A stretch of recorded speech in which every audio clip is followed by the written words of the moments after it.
I talked to your brother Sheldon. Yeah. And he gave me some things. Oh, okay. Okay. Yeah, sure. Okay. All right. Well, today is October 18th, Monday morning, 2004. And my name is Ruth Fromstein, and I am interviewing Eva Dorf and her son Jerry Dorf. So we'll just start a little bit out by talking about your name. A lot of people had their names changed when they came to this country or their families came to this country. Was that the case with your name? My maiden name, no. It's always been Eisenberg. However, the Dorf name was, I think, changed, at least I think so, from Bengelsdorf. Bengelsdorf, And what area was that from in Europe? You mean like the year? No, what area of the country? Bengelsdorf came from Poland, Okay. close to Warsaw, Austria-Verein, I guess. Okay. And when my father-in-law came to the United States, of course they couldn't understand the name, so he just shortened it to Dorf, which of course means village. I see. I didn't know that. Okay, so it was the previous generation, your father-in-law who came to this country. You were born here? I was born in Chicago, Illinois. In Chicago, okay. And your husband as well, was he from Chicago? Yes. Okay. What brought you to Milwaukee? What brought us? Business. First of all, it was that my husband worked for a company in Chicago, and they transferred him to Milwaukee to take care of their branch. And first we lived in Milwaukee for 3 years, and then we moved to Oshkosh, Wisconsin for 3 years for the same company. When we came back to Milwaukee, we started our own distributing business. Okay, and tell me the name of the business. Milwaukee Biscuit Company. Biscuit Company, and you manufacture cookies? No, we distributed. Oh, okay. We were called the fancy distributors of all the best cookies. I see. And was it only cookies that you? At that time, it Uh-huh. was cookies and crackers mainly, and then as we grew, he took on new lines I see. and had a variety of foods. Now your son Jerry, was he born in Milwaukee or was he in Oshkosh? Jerry was born in Chicago, Okay. and then of course my son Shelley was born. Every time we moved, we had a son. Shelley was born in Oshkosh. Uh-huh. No, in Milwaukee. Okay. Thank you. I'm a little mixed up. And Stanley was born in Oshkosh. I see. Then we came back to Milwaukee because I thought 3 was a big family. So during this time that you were moving around, then you had very young children. That's right. And were you just what we today call a stay-at-home mom, or were you also? I was a working? stay-at-home mom. Okay. Well, then when you came to Milwaukee, did that continue? Did you continue to be a stay-at-home mom? I always helped my husband at home, though. Oh, so you didn't have to go into the No, office? not until later. I see. And then, did your children, your sons, come into the business? 2 of the 3 came into the business, but Jerry? they had to apply. What was the application process? Well, my recollection is my dad didn't want me to come into the business. When I was in college, I was leaning towards becoming a history teacher. However, we always worked in the business at an early age. And my brother Shelley tells an interesting story why he did not go into the business. Stan and I did. Shelley couldn't stand taking orders from me. I'm the oldest brother. And as a result, he became a dentist. But he never swept the floors very well anyhow. So We were glad he became a dentist. I see. But I do recall writing my father, in those days we wrote letters, we didn't pick up the phone. That's right. Or If have we a did- cell, if or we have did- a cell phone. If we did call, we'd call collect for ourselves so that our parents would know we arrived back in Madison safe and sound. But I asked my dad the question, would he like me in the business? And he wrote back a letter that I still have, telling me that he didn't think the business could support more than one family. Oh, And this was in 1956, I would say. And did suggest that I pursue something else. By 1958, when I graduated, he changed his mind. I And he see. told me he really didn't mean it in 56 when he wrote the letter. I see. And then your other brother came in. Stan came in 1960. And I came in right after my Air Force days in 1958. And so then how long were you both in the business? We sold the business in 91. I stayed on for 9 years. I left in 99. Stan left a few years earlier than that. I don't remember the exact date. So I was there 41, from 1958 to 1999, 41 years. Oh, that's And I okay. retired at the age of 65. I see. My husband was, he was 71 or 72, When he retired. yeah, But he never really retired. that's right, Uh, to the he- last day. When we sold the business, I negotiated a situation with the Dutch company that we sold to, that my dad would have an office for the rest of his life, and we constantly kidded about that because they didn't think my dad would live as long as he lived. So I he see. actually had an office until he died in 2002, at the end of 2002. And then I wanted to ask you, Mrs. Dorf, was it a mandatory retirement, or did you choose it? Actually, we both chose it. The boys were doing very well, and Sal and I decided that we would spend the winters away in a warm climate. And of course, at the time I was getting to be 65, technology was taking over, and I thought I didn't want to have anything to do with technology, although I loved my years I had earlier. Mhm. And my husband was quite ready to play golf and have fun, Uh-huh. because he was a workaholic. My mother was the bookkeeper, and she knew our profit and loss better than we knew.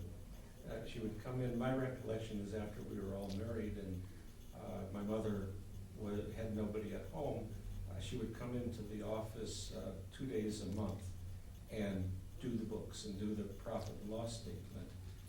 My father paid very little attention to the P&L statement, but my mother had everything down pat. Eventually, it grew to such a large business that we were forced to replace her with an accounting firm. With a computer? With the computer, really. Now I'm using the computer. Is that right? I What- started taking it up after my grandchildren were all over the United States, and Uh-huh. one was in Holland, and I saw the emails going back and forth. It wasn't as easy to talk to them, so I started with a computer. And that's what you use it for, just for emails, or do you other Well, things too? I make cards on it too. Oh, okay. She hasn't bought a greeting card in years. Well, with the price, I understand that greeting cards are, that's probably a very good thing. We kept talking about the business, but I wanted to get in the actual name of the company and the products, that you name the products. The company was called Milwaukee Biscuit Company. My dad started the company in 1949, January 1, after running a company out of Chicago called Schulze and Birch Biscuit Company.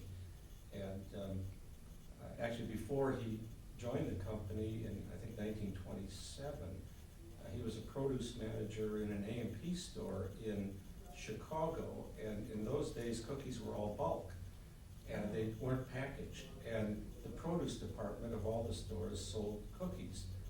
And according to my father, he paid more attention to the cookies than he did the produce. And the company that sold AMP all their cookies, Schulze and Birch, offered my dad a job, and that started him in the cookie business. Eventually, and he has had wonderful stories that would be too long for this, that we've heard, and but eventually they sent him to Milwaukee to open up the Milwaukee market in '35, the year I was born, and then in '39 it was running very well. They sent him to Oshkosh to open up the Oshkosh market with, again, wonderful stories, and then back to Milwaukee in '41 when we moved to Shorewood, and that's when I first recollect Milwaukee. I was then 7, I guess. So he formed a company called Milwaukee Biscuit Company, and it remained that name until '99. When I left the company, they changed it, and today they closed the company. They closed it about 3 months ago. But we did branch out. We kept the name and eventually changed it to MBC Foods, only because cookies became a smaller and smaller part of our business as we grew into specialty foods, ethnic foods, even kosher foods. And we also grew in territory from just Milwaukee to the state of Wisconsin to eventually 17 states, all through the Midwest. What was the original product that your dad started the company Well, with? Schulze and Birch. Well, no, he started Milwaukee Biscuit Zion. Company. He looked around for lines of cookies that weren't represented in Milwaukee, and one of them was a wonderful company in Zion, Illinois, that I don't think exists anymore, called Zion Foods, and they were famous for fig bars. And then he found a company in Chicago called Linnell Brothers, and then there was one other in Chicago. Bakeline. No, Mama Cookie Bakeries, they no longer exist. After we covered the state of Wisconsin and were relatively strong, then Ripon Foods, makers of Ripon Good cookies, decided to turn that line over to us, which was a tremendous boom for us because they had 30 routes all through the Wisconsin. We had about 40, and so that almost doubled our size. And I'm going back to late 60s, maybe early 70s. Crack and Good. Well, Crack and Good Was a big one, too. much earlier. Yeah. And then eventually we got a major brand called Sunshine Biscuit.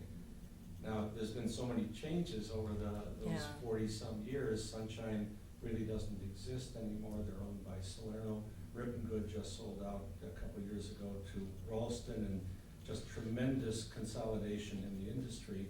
Luckily for us, cookies were not a big part of our business by the time all of this happened, and we were into importing a lot of foods, and we really were very fortunate in that as people became more mobile, they visited a country or a state, and they came back and they wanted those products, and we were luckily the only game in town to supply the stores with those products. So Are these like foods that for the Hispanic community?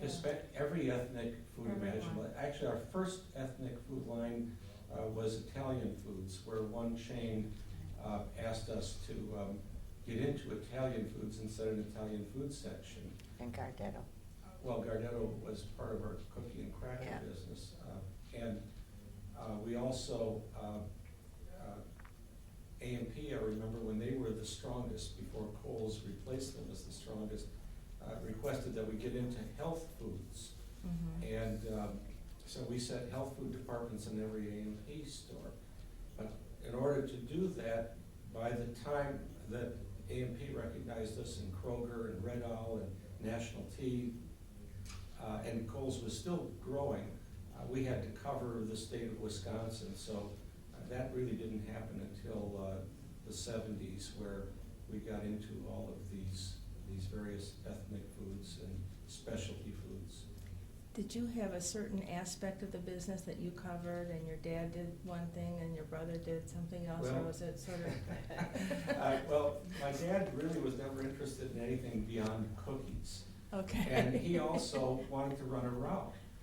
And my brother and I we all ran routes when we were very small, and we would come back, put up the orders, and then we had a truck driver. And when I came into the business, there were 6 employees. When I sold the business, there were 660 employees. And my dad was the last Dorf to leave a route. He would have preferred, and he referred to himself as a peddler, which used to bother Cookie me. peddler. After a while, I saw it as a badge of honor. After I learned more about Judaism, realized that was really a distinction to refer to someone as a peddler. So we had to force him off a route. He loved to call on the stores, and so he really didn't do much with the growth of the company into lines away from the cookie business. And I mean, he was over 65 and still hauling the cookies out of his car over And snowbanks, called on Gimbel's every single morning, called on other stores that he just loved and just didn't want to give up. So the growth of the business was really my brother and I, and then wonderful employees that helped continue that growth. Yeah, okay. Well, let's sort of move into a different area now. We've covered the business pretty well. I'd like to know about how you connect with the Jewish community, and like, did you belong to a synagogue, and were you active in the synagogue, that sort of thing? Yes. When we first came to Milwaukee, of course, we were very, we were living from hand to mouth with very little money. But of course, I wanted to have a connection with a synagogue. And the one synagogue that did welcome us and our 3 little boys was Congregation Emmanuel B'nai Jeshurun. And of course, we were delighted that we could be part of that congregation. And so I was active there, and as we grew, we became more of a member.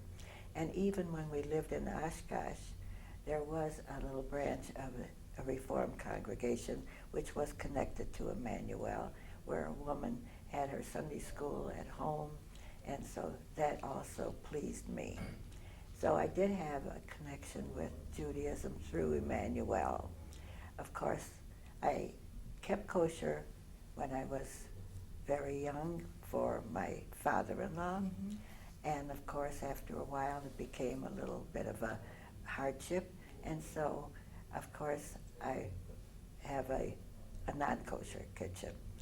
Now, I've always been active with the holidays and the congregation, and I've been active with Sherwood school system, besides raising my family and working for my husband. So that's my story. When you joined Emmanuel, was Rabbi Barron the rabbi? Yes, Rabbi Hirschberg was the member, was the rabbi at that time. And then the boys went to religious school there? They went to Sunday religious school, right. And then Jerry took Hebrew there with Dr. Sonnen, which he doesn't remember, but I spoke to Dr. Do you? Yes.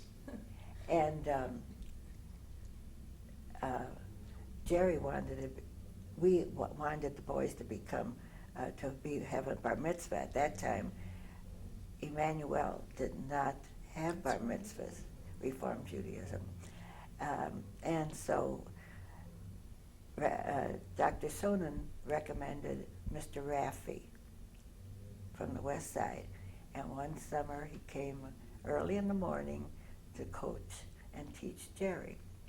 So Jerry was bar mitzvah. My husband tried to have him bar mitzvah at the temple Bethel. All right, I'm not going to go through that. They didn't accept it. We offered to become members. They didn't accept it. So anyway, my husband went to Rabbi Shapiro. He was the most wonderful rabbi, and he welcomed us. And so Jerry was bar mitzvahed at his synagogue, and we have remained members up until he passed away. Mm-hmm. So Rabbi Switchko lost out. I see. And so then with the other two boys, did you? They did not want to become bar mitzvah. They were confirmed at Emmanuel. And then, of course, we've always maintained the holidays together, the family. In your own growing up years, were you from a traditional Jewish family?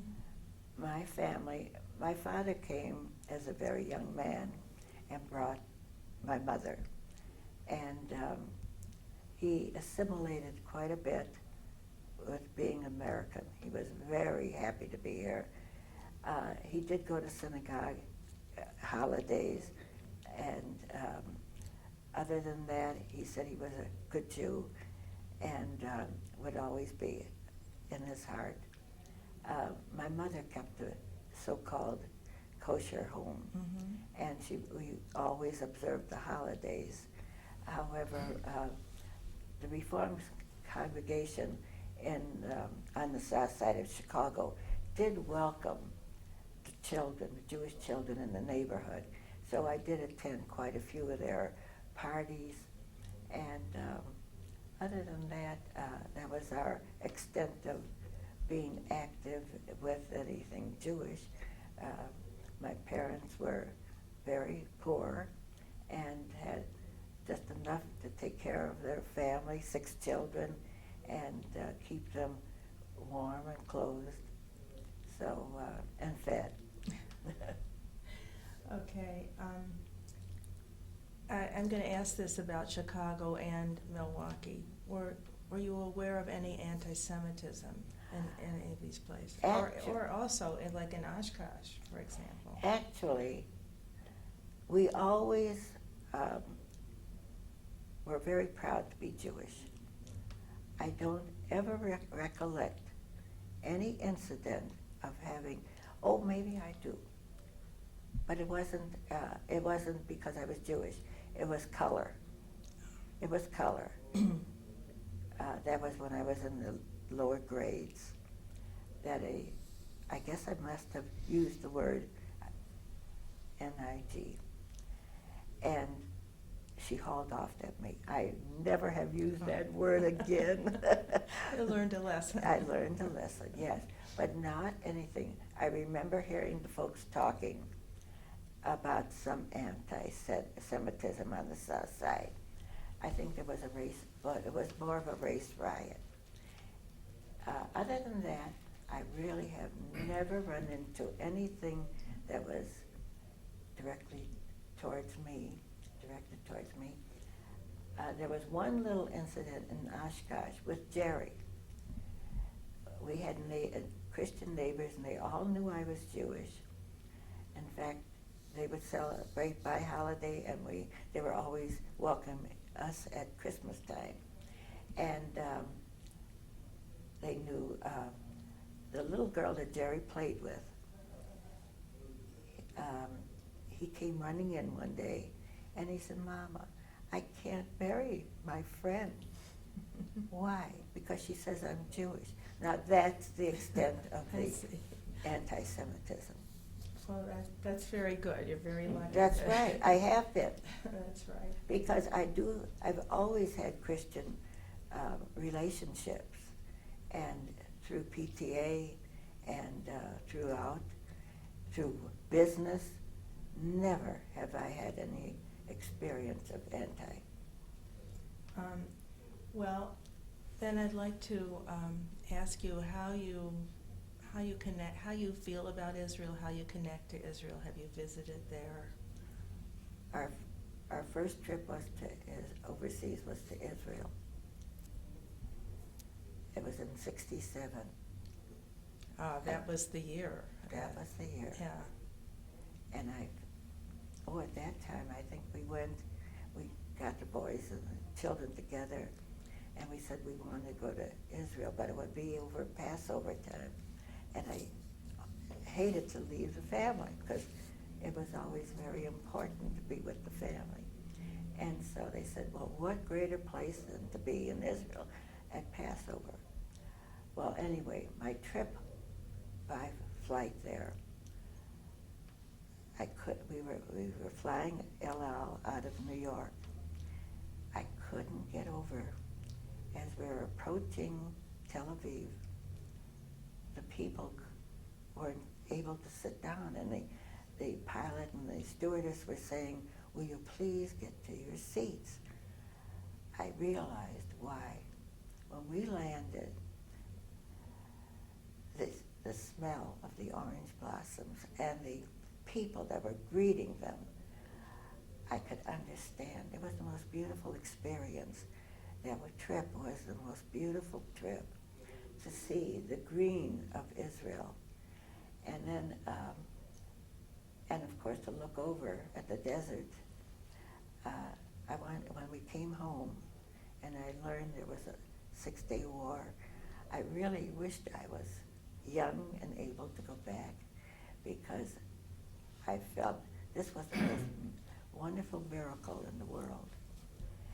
We've gone back a few times after that. We also, after our 50th anniversary, had a dedication at one of the parks there. It is a remarkable country. And I'd like to ask Jerry, how do you connect to Israel? Well, my wife and I have been there many times. In fact, when I finally gave up the presidency of Milwaukee Biscuit, we went there to study for 6 weeks, and it seemed like a week, the 6 weeks. We've traveled through Israel. The last several times we have gone, we just stay in Jerusalem. Jerusalem is hypnotic.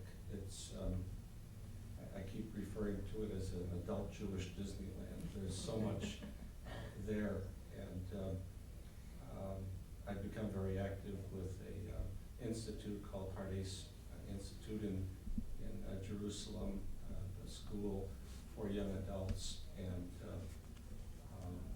our heart is there, and we try to get there as often as we can.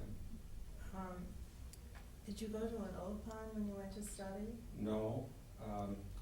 The institute that we went to, even though they teach classical texts in Hebrew, they also immediately give it in English. So whereas our Hebrew improved a little, it's still not where it needs to be. If we ever went for an extended period of time, an Opan is really a necessity. Okay, Mrs. Dorf, what are you the most proud of in your life? My family. Okay, do you have any regrets? I have no regrets. I have had the most beautiful life. I've had a husband that we enjoyed being together for almost 70 years of marriage. And to see my children marry off, and we've seen all our grandchildren graduate college. Now we have 14 great-grandchildren. 4 were born after Sal passed away. What's there to feel sad about? Okay. Is there something that you could pinpoint as like the happiest moment of your life? I think the happiest moment for any girl or boy is to find the right mate. And I think that I did it. That's terrific. Is there a special way that you would like to be remembered? I'm not outstanding. I'm just an ordinary American Jewish girl. Okay. All right, I want to just get back to Jerry for a moment. You've told me about a lot about your business, but I happen to know that you are a big baseball fan. Oh. Tell me how you fell in love with baseball and what you do about it. Well, it really started at Shorewood when I was at Atwater School. I was probably 8 or 9 years old, and I was always the last one to be chosen. You know, we used to take a bat and go like this, and I was the last one, and I was really a klutz. And I do remember the event that caused me all of a sudden to be a decent baseball player. They made a mistake. They had always put the worst player in the right field, which is a mistake because everyone would swing late and hit it to right field. And most of the time I would miss the ball or overrun it or whatever. And I remember the moment I caught a fly ball. And it literally changed my ability to play baseball. And I had been playing in organized leagues until my wife forced me to quit at the age of 65. And but my love for baseball probably isn't as great as my brother Shelley's love for baseball. And I do remember my father taking me to Milwaukee Brewer games in the 40s when the Brewers were in the American Association. Shelley has a great memory of that too. Stan's is a little faded, he was a little younger. And that really helped us see baseball being played at a level that was a little different than our level. And when the Braves came to town, we went to as many games as we could go to. When the Brewers came to town, we bought season tickets. And I've had season tickets since the very first day. One of the great thrills Shelley and I had was taking my dad to games. After all, he took us to games in the 40s, and here we were in the 80s and 90s, and a very favorite picture of mine on the wall is in 2001, my dad was 93, with Shelley and I and my father at a Milwaukee Brewer baseball game. He loved baseball also. Oh, yeah. Well, then you went to fantasy camp. Well, I tell did me go- about that. Oh. That's a whole hour in itself.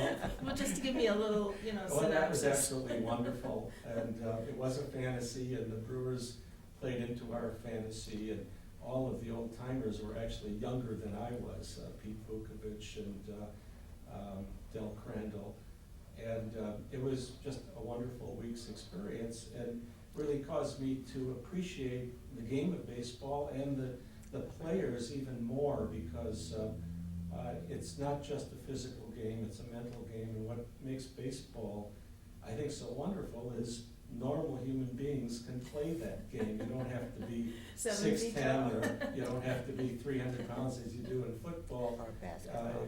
If you even watch baseball today, you have 5'8", 5'9", players that are 140, 150 pounds, and if they're not taking steroids, they can still hit the ball.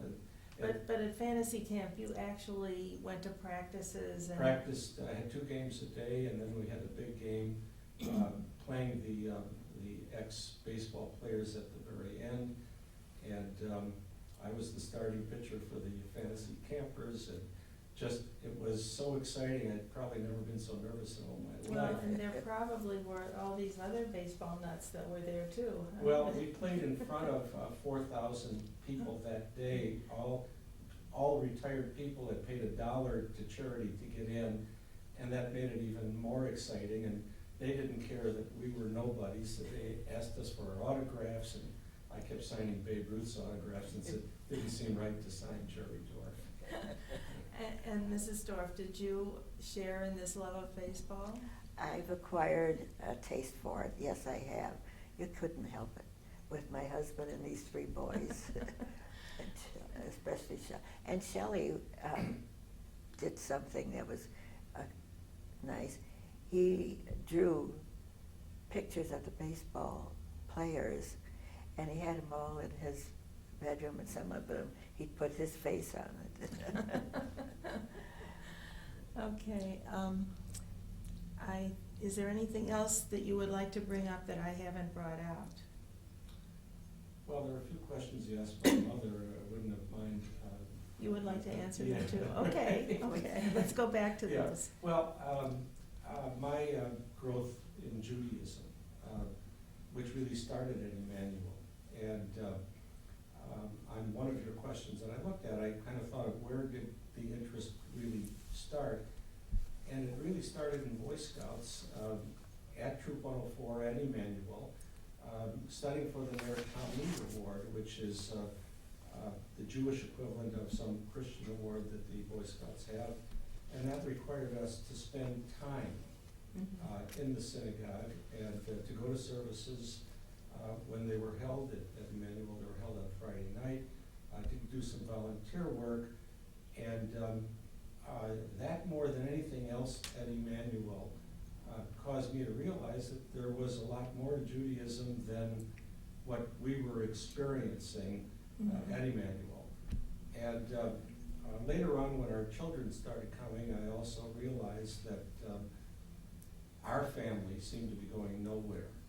And so we did make, at that time, an unbelievably gutsy decision to pull our kids out of the regular schools that our taxpayer dollars were paying for and send them to the Jewish Day School. And that's 30 years ago, and in those days there was only one Jewish Day School. That was Hillel? Hillel Academy, and it was an Orthodox Jewish Day School. And believe it or not, in interviewing several people who we loved, especially teachers of Sunday school, they highly recommended that.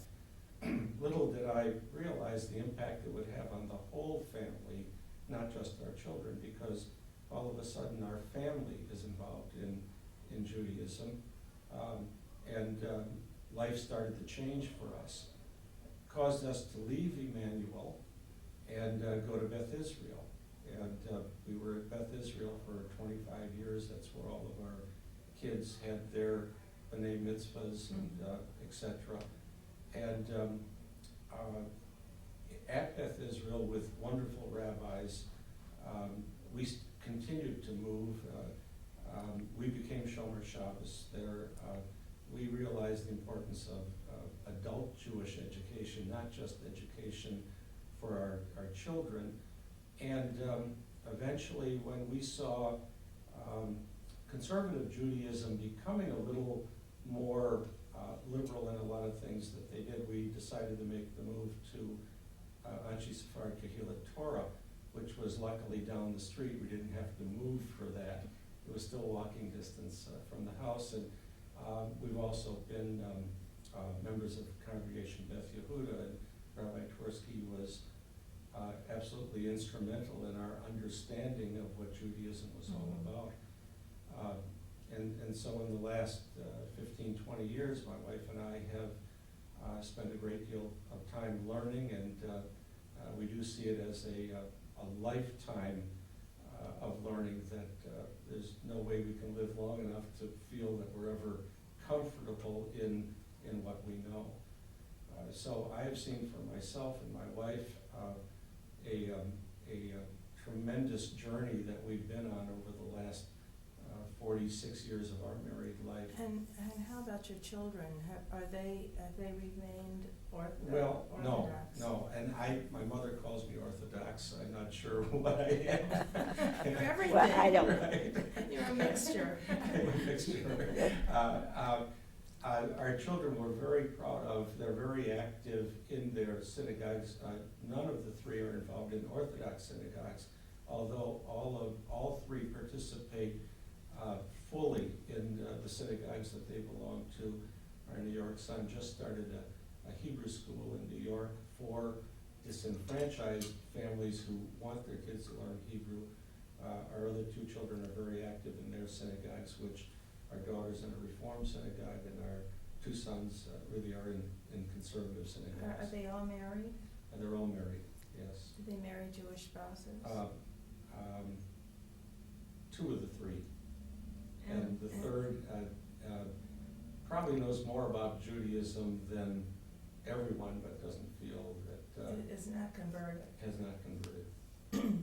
That happens very often, Yes. but sometimes there's a conversion, and Mhm. the converted person becomes, you know, More the More lead. Right, exactly. Actually, exactly. amongst my grandchildren, Shelley's second son is married to a girl. I don't know, what is her father? He's a minister. My grandson, Greg, wife is a daughter of a minister. They live in Milwaukee, and she decided to raise her children Jewish. So they're all three going to Milwaukee Jewish Day School. My husband and I are so proud of her. That's wonderful. Really, she is not a convert, and I don't think she will be. But those children they know that they are both Christian and Jewish. And the entire extended family, that family enjoys our Friday That's night right. dinners at our house Oh. more than anyone Yes. else. Okay. which is Now, good. do you have Friday night dinner for the whole family, your brothers? And Not really. I know some families do that, but when we do get together on the holidays, it's at our Mhm. home. I know that until my dad passed away, my folks came every Friday night, and we do have guests a lot on Friday night. My mother still comes over on Friday night. We're a little worried about her driving at night back home, but she Uh-huh. still does it. And one brother and his wife do come, the other brother doesn't come over so often. I see. Well, is there anything else that either one of you would like to add? I don't know. No. Is there anything else? Okay, then we will conclude the interview, and I thank you very, very much. It's been a pleasure and very interesting. Thank Really you. enjoyed it. Thank you so much. I do have. That's it, done. I guess. What?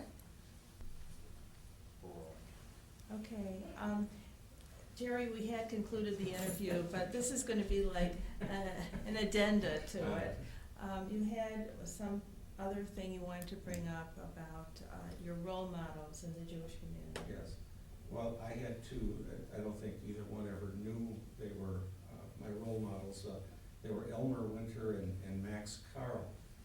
And as a young businessman in my late 30s, early 40s, I recall these men, and what I just felt they were giants in Milwaukee in the business communities because they seemed to have the right values, the right Jewish values.